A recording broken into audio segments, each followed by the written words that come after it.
Le géant britannique des microprocesseurs, ARM, qui fait donc son entrée aujourd'hui à Wall Street, méga IPO, qui, espérons-le, pourrait doper un marché des introductions en bourse qui est quand même plutôt morose et plutôt éteint maintenant depuis plusieurs trimestres. Bonjour Thibaut. Bonjour David. Thibaut Prévet pour la financière Arbevel. C'est vrai que le contexte est peu porteur, c'est un euphémisme. Le marché des intros jusqu'à ARM est plombé maintenant depuis un petit moment. Oui, absolument. De toute façon, c'est toujours la même chose. Une introduction en bourse, c'est une société qui est capable de valoriser un actif à un prix qui lui convient. Ça se fait évidemment souvent sur les sociétés qui sont déjà pas cotées, donc souvent des sociétés qui ont eu beaucoup de croissance. Évidemment, les sociétés technologiques ont toujours une part importante dedans. Ça a souvent été la biotechnologie en France, souvent la technologie aux États-Unis. Et donc, pour ce faire, quand le Nasdaq vient de reprendre 30 ou 40%, c'est plus facile. La fenêtre de tir, effectivement, est meilleure. Est-ce qu'elle a valeur de test, cette grosse introduction? Grosse parce qu'on parle de quand même une valorisation de 55 milliards de dollars, la plus grosse à Wall Street depuis 2 ans, 5 milliards de dollars de levée par ARM, qui est donc spécialiste, je l'ai dit, des microprocesseurs, en design et pas en production. Voilà, alors vous dites beaucoup de choses qui sont très importantes et très justes, c'est-à-dire qu'on est dans un acteur du secteur des microprocesseurs, qui est un secteur qui a le vent en poupe depuis cette révolution de l'intelligence artificielle. Ouais. On a le sentiment que dès qu'on peut essayer de coller quelque chose à l'intelligence artificielle, même si le lien dans le cas d'ARM n'est pas immédiat, ça vend. On a aussi cette idée, comme je le disais, que le marché, en particulier le Nasdaq, n'a rebondi qu'assez récemment et qu'une introduction en bourse, ça ne se fait pas comme ça. Donc on retrouve des niveaux maintenant qui sont propices à des introductions en bourse. Il faut quelques mois ensuite pour préparer le dossier. Ça commence à arriver. On attend aussi dans les secteurs qui n'ont rien à voir à Birkenstock ou d'autres choses. Ouais. Donc on a un intérêt. Après, cette IPO, elle est très intéressante pour 3 points. Le premier point, c'est que c'est une des premières et qu'elle est grosse. Le deuxième point, c'est qu'elle est stratégique. Et le troisième point, c'est qu'elle est sectorielle. Elle est sectorielle, on en a déjà parlé, parce que les semi-conducteurs, on le vend en poupe, que tout le monde en veut, que c'est intéressant. Et que dans un monde sans croissance, on se rend bien compte qu'aller chercher des poches de croissance, c'est intéressant. Alors ce qui est étonnant, c'est que ARM ne répond pas tout à fait à cette définition, puisqu'on est sur une croissance qui sera à 0 cette année pour la société, qu'elle opère principalement dans le domaine des smartphones, qui utilisent beaucoup ces designs. 99% des smartphones dans le monde ont des puces designées par ARM, sauf que le marché des smartphones, ce n'est pas un marché mondialement qui est florissant. C'est un marché qui va faire 11 de contraction cette année. On peut espérer que ça s'améliore, mais on pense aussi que dans toute cette vision climatique, de garder ces objets plus longtemps, de faire plus de seconde main, c'est pas non plus un trend incroyable. Le smartphone, c'est aussi Pourquoi cet engouement alors autour de ARM, alors qu'ils sont positionnés essentiellement aujourd'hui, mais ça va changer j'imagine avec l'IA, sur un marché qui est déclinant? Alors, effectivement, il y a plusieurs raisons. La première, c'est qu'aujourd'hui, les gens travaillent sur ce qu'on appelle l'optionnalité. On parle d'intelligence artificielle, il y a d'autres possibilités, il y a d'autres marchés. Un acteur qui a 100% d'un marché, il a une crédibilité et des clients et il peut aller plus loin. 2, on attend un rebond de cette activité. Les chiffres attendus sont un retour à la croissance pour 24 et 25 sur cette société, donc c'est également une tendance qui est meilleure. Puis le troisième point, il faut le comprendre, il y a une particularité dans cette IPO que vous ne retrouverez pas chez Birkenstock ou dans d'autres. C'est les investisseurs qui sont derrière. Les investisseurs qui sont derrière. Pourquoi? Parce que c'est un pack d'investisseurs. Pardon, mais les clients ont réservé enfin des bouts du capital, des actions. On parle d'Alphabet, on parle d'Apple, d'NVIDIA et j'en oublie. TSMC, Samsung.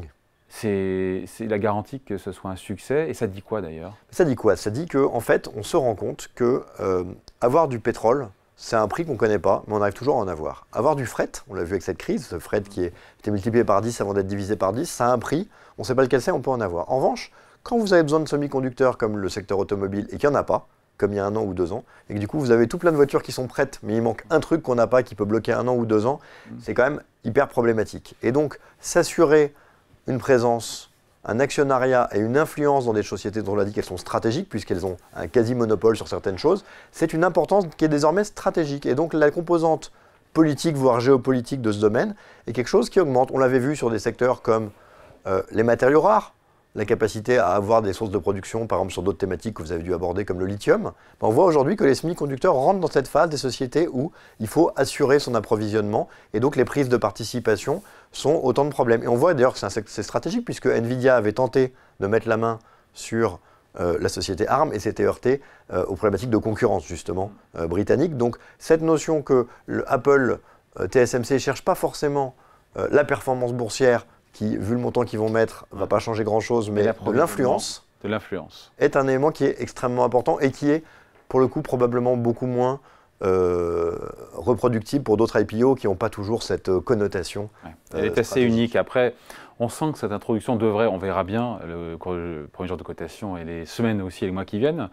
Et Facebook peut nous rappeler des souvenirs, puisque d'ailleurs c'était mal passé au tout début pour Facebook quand ils sont introduits en bourse, et avec un parcours après qui a été étincelant. Mais on se dit que ça devrait bien se passer a priori. L'offre a été largement sursouscrite, 10 fois plus que la demande de titre ARM. Prix d'introduction à 51 $. C'est le haut évidemment de la fourchette. Tant mieux pour les vendeurs, mais voilà. Vous en pensez quoi, vous avec un prix aussi élevé? C'est un dossier que vous regardez, que vous C'est un dossier qu'on regarde, qui est intéressant. Après, vous avez, c'est toujours le même problème, c'est que quand vous avez une société qui vous dit qu'elle est 10 fois sursouscrite, qu'elle sera au plus haut de la fourchette, vous savez que ça va monter. Donc c'est vrai que en un premier temps, de ne pas y aller, c'est presque dommage. Vous savez aussi que vous n'en aurez pas beaucoup, parce que comme il y a une bonne partie qui est préemptée et que le reste est très demandé, voilà. Après, c'est 19 fois le chiffre d'affaires pour une société qui n'a pas de croissance cette année. Donc il faut quand même avoir une conviction assez forte dans cette histoire, alors que vous allez prendre, quand vous êtes français, un bon vieux ST Microelectronics qui a le même type de participation au marché et qui se paye 10 fois les résultats, bah vous avez d'autres opportunités. Mais c'est vrai que le secteur des SMI en général est un secteur qui est ultra intéressant, qui est un secteur qui garde une croissance dans un monde qui a du mal à en trouver.